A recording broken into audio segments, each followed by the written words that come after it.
Hey all எல்லாருக்கும் வணக்கம். So இன்றைக்கி வந்து 16வது நாள் பிரம்ம முகூர்த்த பூஜை. நம்ம வந்து முருகனுக்காக 48 நாள் விரதத்தில் இன்றைக்கி 16வது நாள் நல்லபடியாக ஸ்டார்ட் பண்ணியாச்சு. அதுவும் செவ்வாய்க்கிழமை அப்படிங்கிறதுனால நம்ம முருகனுக்கு விபூதி அபிஷேகமும் நான் நல்லபடியாக பண்ணி முடிச்சிட்டேன். இன்றைக்கி விபூதி அபிஷேகம் மட்டும் இல்லாமல் நம்ம முருகனுக்கு வந்து செவ்வாய்க்கிழமையொட்டி நம்ம வந்து வெற்றிலை தீபம் போடுவோம் இல்லையா. அதனால் நான் வந்து அறுபடை விளக்கு வச்சு வெற்றிலை தீபமும் நல்லபடியாக போட்டு முடிச்சு முருகனுக்கு மட்டும் இல்லாமல் மற்ற கடவுள்களுக்கும் தூப ஆராதனை எல்லாமே காமிச்சு முடிச்சிட்டேன். இந்த மாதிரி நிறைய பேர் வந்து இந்த பிரம்ம முகூர்த்த பூஜை பண்ணிட்டு வரீங்க. ஸோ எல்லாருக்குமே நல்லபடியாக அந்த பூஜை நல்லபடியாக பண்ணணும் அப்படிங்கிறதும் நான் கடவுள்கிட்ட பிரார்த்திக்கிறேன்.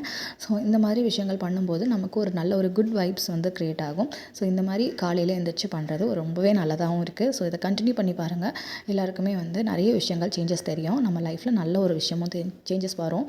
ஸோ அது மட்டும் இல்லாமல் நான் வெளியில் வந்து தூபம் போட்டுட்ருக்கும்போது நல்ல மழை பெஞ்சிட்டு இருந்தது. நைட் ஃபுல்லாக ஹெவி ரெயினாக இருந்ததுனால நான் காலையில் வந்து பார்க்கும்போது ரொம்ப கூலிங்காக இருந்துச்சு. ஸோ இந்த மாதிரி ரைனி சீசன்ஸில் நம்ம காலையில் எழுந்திரிச்சு நம்ம வந்து ரெடியாகி நம்ம வந்து பிரம்ம முகூர்த்த பூஜை பண்ணுறது கொஞ்சம் கஷ்டம் தான். இருந்தாலும் நீங்கள் வந்து பழகிட்டீங்க அப்படின்னா உங்களுக்கு ரொம்பவே ஈஸியாக இருக்கும். ஸோ இந்த மாதிரி நிறைய விஷயங்கள் வந்து நீங்கள் ஃபாலோ பண்ணி உங்களோட லைஃப்பில் கொஞ்சம் சேஞ்சஸ் பண்ணி பாருங்கள்.